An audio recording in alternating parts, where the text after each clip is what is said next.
Assalamualaikum warahmatullahi wabarakatuh. Kami dari kelompok 7 Perbankan Syariah akan menjelaskan materi mengenai produk bank syariah dari sisi pembiayaan. Kami dari kelompok 7 yang terdiri dari Umi Safitri dan Tiara Ayu Paramudita. Produk bank syariah dari sisi pembiayaan. Produk bank syariah dari sisi pembiayaan terbagi dalam 4 kategori yang dibedakan berdasarkan tujuan penggunaannya.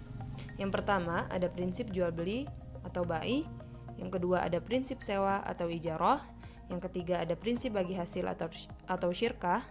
Yang keempat, ada prinsip pembiayaan pelengkap. Yang pertama, prinsip jual beli atau bai. Transaksi jual beli dapat dibedakan berdasarkan bentuk pembayarannya dan waktu penyerahan barangnya, yakni sebagai berikut. Yang pertama, ada pembiayaan jual beli murabahah. Adalah transaksi jual beli di mana bank menyebutkan jumlah keuntungannya dan bank bertindak sebagai penjual sementara nasabah sebagai pembeli. Kedua belah pihak harus menyepakati harga jual dan jangka waktu pembayaran, pencantuman dalam akad jual beli, dan jika telah disepakati tidak berubah selama berlakunya akad. Cara pembayaran pada akad murabahah dilakukan dengan cicilan, bithaman ajil atau muajjal. Yang kedua, ada pembiayaan jual beli salam. Pembiayaan salam dilakukan pada akad jual beli yang mana barang yang diperjualbelikan belum ada, sehingga pembayaran dilakukan secara tangguh, sementara pembayaran dilakukan tunai.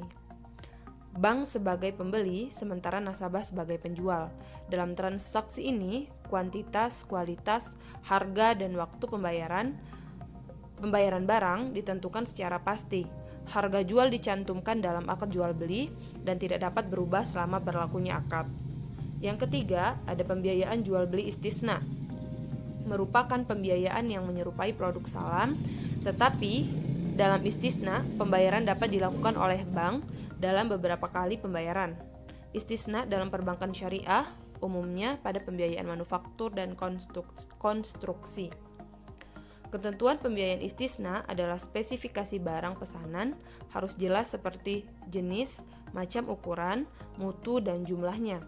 Harga jual yang telah disepakati dicantumkan dalam akad istisna tidak berubah selama diberlakukannya akad. Yang kedua, ada prinsip pembiayaan sewa atau ijarah. Prinsip ijarah sama dengan prinsip jual beli, akan tetapi memiliki perbedaan yang terletak pada objek transaksinya. Pada transaksi ijarah, objek transaksinya adalah barang maupun jasa.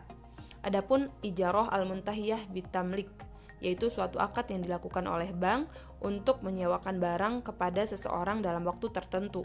Di sini, terkadang harga kredit lebih tinggi dari harga normal, yang mana orang yang menyewa bisa memiliki barang yang disewa setelah habis waktu sewanya. Yang ketiga, ada prinsip bagi hasil atau syirkah.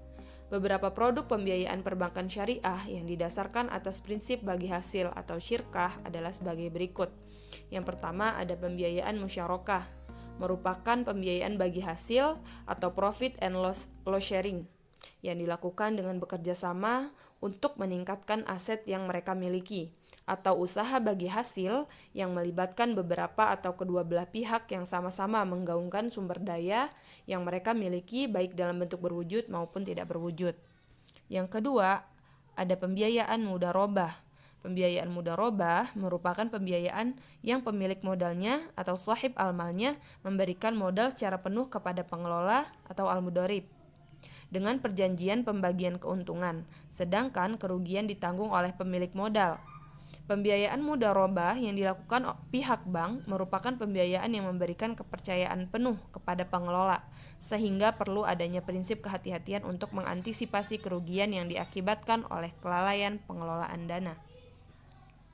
Yang keempat, ada prinsip pembiayaan pelengkap. Yang pertama, pembiayaan hawalah. Pembiayaan hawalah adalah pengalihan utang dari orang yang berhutang ditunjukkan untuk membantu perusahaan untuk kelanjutan usaha produksinya. Bank mendapatkan ganti biaya atas jasa pemindahan piutang untuk mengurangi resiko terjadinya kecurangan nasabah dan laporan palsu atau wan prestasi yang merupakan kewajiban hawalah ke bank. Perlu adanya penelitian atas kemampuan pihak berutang dan kebenaran transaksi antara memindahkan piutang dengan yang berutang. Yang kedua, ada pembiayaan rohan. Pembiayaan dengan memberikan jaminan atas pinjaman-pinjaman yang telah diterimanya dari pihak perbankan. Barang yang digadai harus memiliki nilai yang sebanding dengan besarnya pinjaman, kepemilikan sendiri, dan merupakan sektor real serta dapat dikuasai oleh pihak bank, namun tidak untuk dimanfaatkan sebatas sebagai jaminan atas pembiayaan. Yang keempat, ada prinsip pembiayaan pelengkap. Yang ketiga, yaitu pembiayaan core, merupakan transaksi pembiayaan yang diberikan perbankan kepada nasabah dengan tanpa mengharapkan imbalan, dan ini dikategorikan sebagai akad saling membantu dan bukan komersial. Yang keempat, ada pembiayaan wakalah. Dalam aplikasi perbankan terjadi apabila nasabah memberikan kuasa kepada bank untuk mewakili dirinya melakukan pekerjaan atas jasa tertentu. Akad wakalah ini menjadi sangat penting, bahkan menjadi syarat sahnya akad-akad dalam pembiayaan syariah, seperti pembukaan LC, inkaso, transfer uang, atau akad murabahah. Yang kelima, pembiayaan kafalah, merupakan pembiayaan dengan pengalihan tanggung jawab kewajiban pembayaran orang kedua, dalam hal ini nasabah atas orang ketiga atau jasa, dengan jaminan pelaksanaan yang akan dilakukan oleh orang pertama atau bank. Dan dalam pelaksanaan kegiatan ini, si pemberi jasa berhak mendapatkan ganti rugi atas biaya jasa yang dikeluarkan atau diberikan. Demikianlah materi yang dapat kami sampaikan. Kurang lebihnya kami mohon maaf. Kami akhiri. Wassalamualaikum warahmatullahi wabarakatuh.